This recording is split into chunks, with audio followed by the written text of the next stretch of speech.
Hey, Snell Creek Homestead. Today we're gonna come out and get a little breakfast this morning.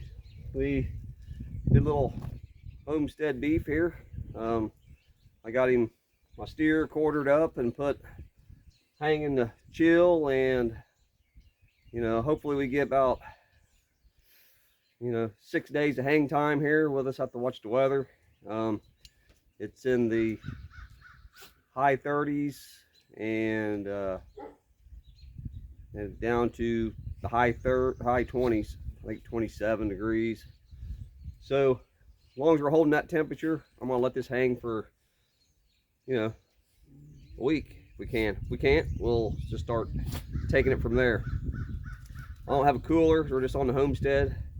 So what I'm doing this morning though, we're just gonna eat some breakfast is what we're gonna do. So I'm just coming out, I'm gonna shave off a piece of steak for me for breakfast, and then we'll cook it up. So this steer here is about 1,000-pound steer, maybe 900. It's grass fed. It's a little leaner than most of your beef, but and in turn it could be a little tougher. But we make a lot of burger and a lot of roasts. We roast them on the stove, on the wood stove, and it just falls off the bone. So let's cut a piece and then we'll take it in and fry it up.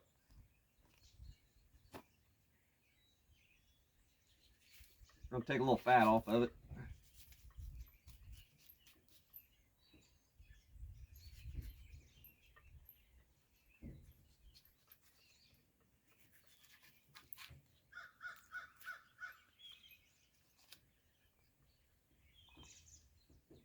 I'm gonna save my fat.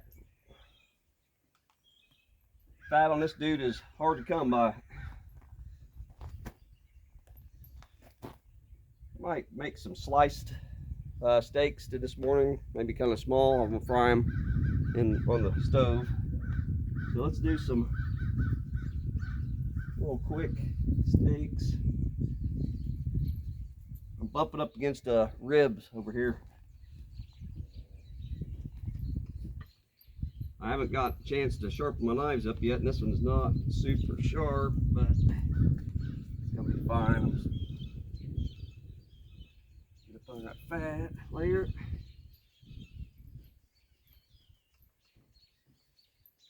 This is about a 3/4 inch steaks. Not a whole lot of marbling on them dudes, but when you talk about saving so much money in grain, and we eat so much, our family eats so much meat, that we can do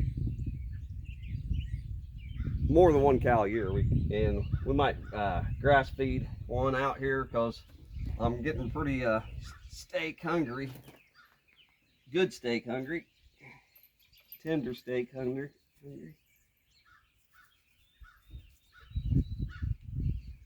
Well, all right, looks like we got breakfast.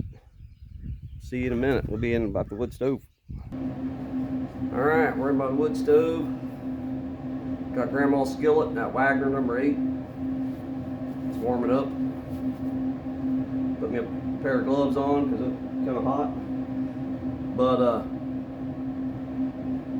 I'm continually battling these pups we got. We got a couple Schnauzer pups that seem to like gloves. So it's kind of distracting. So we're gonna put a little got a little bacon grease in this. Getting hot. So we're gonna sear in these steaks. I went in and trimmed that steak up pretty even.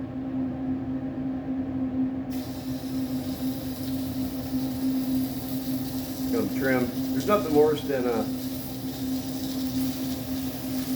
unevenly cut steak. You need a good, equally cooked steak.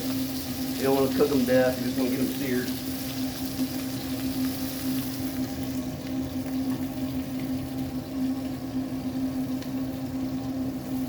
This is grass raised, so on pasture. So This is a clean animal. It's not a, you know, your stockyard feedlot animal that's, you know, knee deep in whatever you get knee deep in when you're in a feedlot. But not bleached 20 times like, you know, they keep bleaching off everything, trying to sterilize it, and we just ain't into that. We're gonna just raise clean animals. So saying that, I forgot my salt and pepper.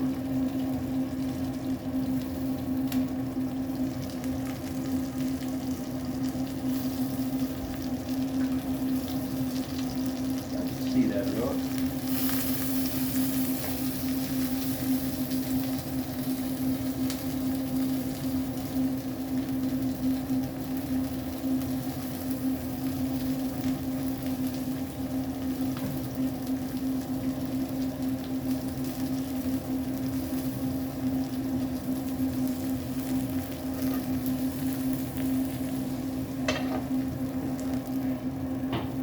Man, it smells good. So, I don't know how you guys cook your steaks up, but you do it over fire, it just has just a touch of smoke.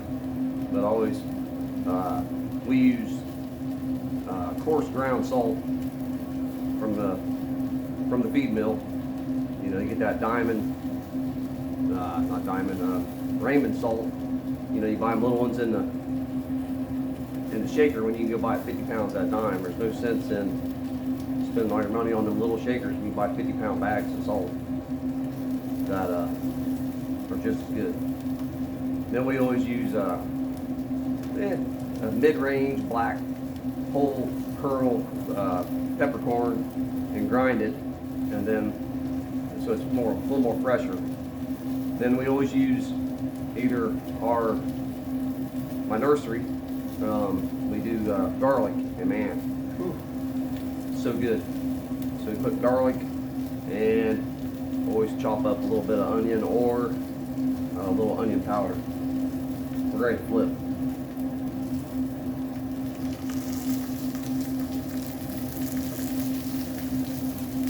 Yeah, if you can smell this, yeah, wow.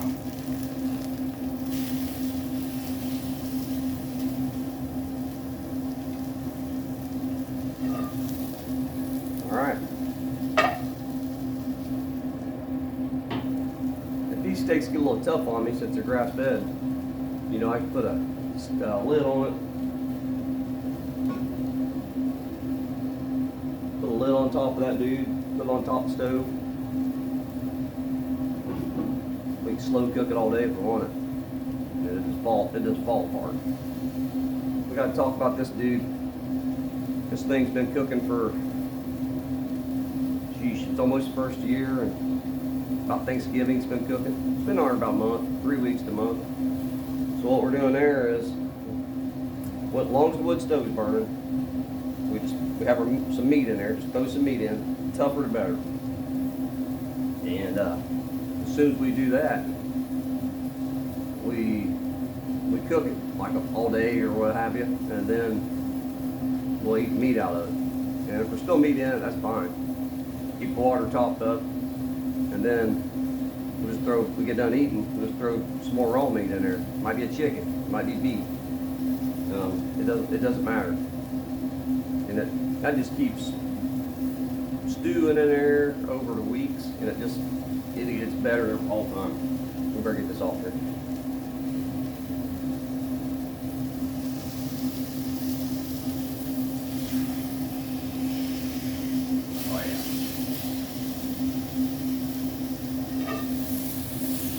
We're done.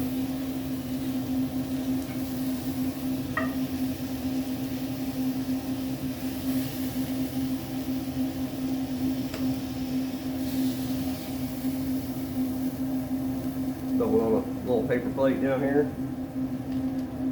We're almost done.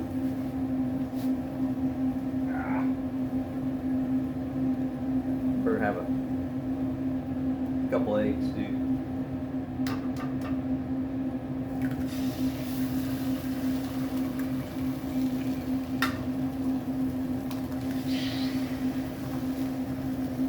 Right on. Yeah. So I like my eggs cook a little slower, so I'm probably not gonna throw it right in the fire there. Probably just let her slow cook. So we'll do some videos on this dude.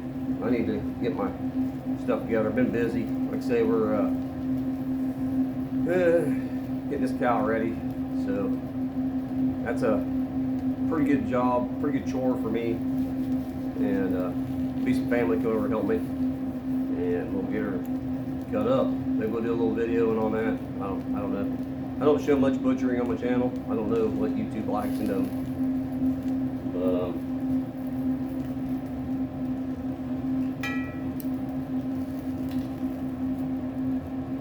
we'll let her cook a little bit. So, need to grow that food. It's becoming more pricey. You know, if this is a more quality food, no matter what. Hey, I can't raise a cow. Okay, so what? Raise a rabbit, raise quail. They're quiet, they're easy to care for, take small space. If you like them pasture raised, you can tractor your stuff, you can cage your stuff. You know, everybody knows the chicken deal. Chickens are good, but they're very labor intensive at butchering time, I'll say that. And so's beef, but it's still just get a lot more meat. You know, the quail is good for butchering. It's super simple. Super simple.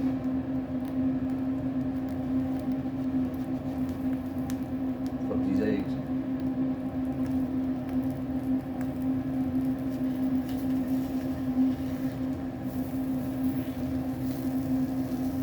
Look at that no stick. You know, I mean, these non-stick crappy skillets. When you know, you just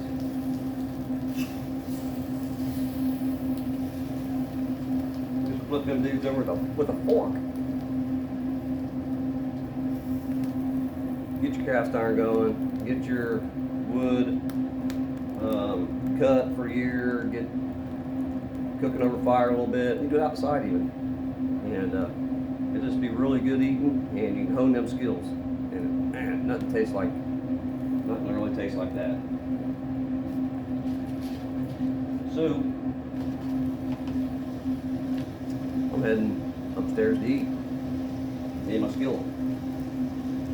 So, growing up food. Snow Creek Homestead. Out.